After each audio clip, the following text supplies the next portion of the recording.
Hello and welcome. In this video we're going to take a little look at one of my absolute favourite ways of holding work to our bench top. It involves a holdfast and a little plank of wood with a V notch in it. Now this method or technique goes back hundreds of years, and to be quite frank, I think once you've seen it you'll wonder why we've ever bothered with tail vices.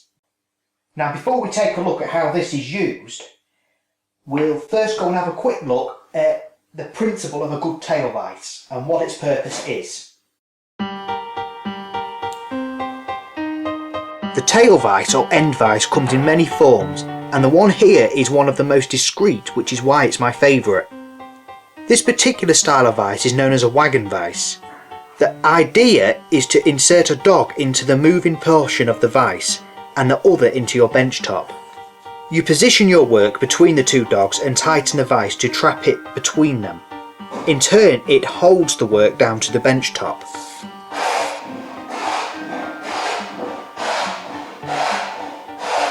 I'm using a heavy set foreplane here, and as you can see, planing along the board is certainly no problem.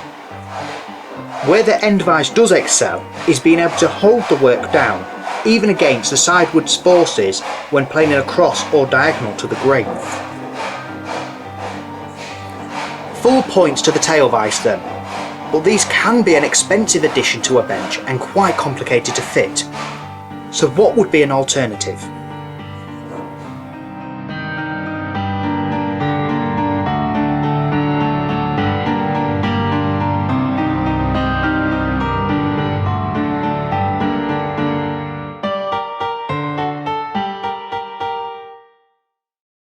This here is my main workbench. It's just a standard issue British bench.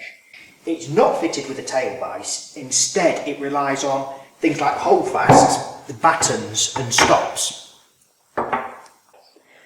So we start at the beginning. We can put just a stop in, any old stop, and by keeping the plane in line with that stop we can happily plane away. As soon as I come away from that, you can see how even the forward motion is going to twist the board. So of course if we was just wanting to smooth it off, surface it, I'd just drag the board along to keep it in line with the stop. So what about when we want to come to cross grain plane? Well, that's where the batten comes in, and this notch especially. The notch is nothing special, it's just a 90-degree notch angled at about 45 degrees. So how do we use this? Well, we'll set a stop as we've done, just put your work up to it and bring this batten in. So that notch basically is cradling the very corner of your board. You can then drop holdfast onto the batten. Fixing the holdfast this far away from the board may look pointless, but thanks to that simple notch it is in fact held securely in place. The beauty is when you press it in. In fact, the more sideways force we put on this, the tighter it gets. And that's because as we press into it we're pivoting this batten.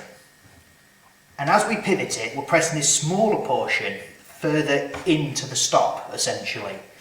So, as you can see, push and it tightens. And it really is impossible to push it. You can see I can play with the grain anywhere along the length, along the width of the board now.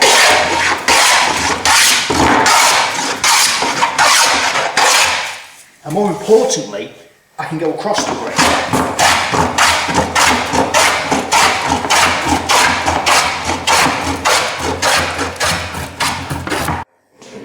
And the best part is there's no winding when I'm done. I can just pull it out, flip it over and go to work on the other side. You can really get an idea of how efficient this method makes things, especially if you've got a great number of boards to play. I can imagine the old English craftsman looking upon an end vise and seeing it as a pesky import which deprived him of his skill. This is an idea that I would love to discuss further in a future video. A well-made end vise is no doubtably an absolute asset to woodworkers. However, I think this, or I hope this, goes to show that they certainly aren't essential. In fact, I'd be really keen to hear your thoughts on this. Do you find your tail vise to be an absolute essential part of your bench and your woodwork, or do you prefer more primitive methods such as the one seen here? If you'd like to add to the discussion, then get over to the blog and fire away in the comments.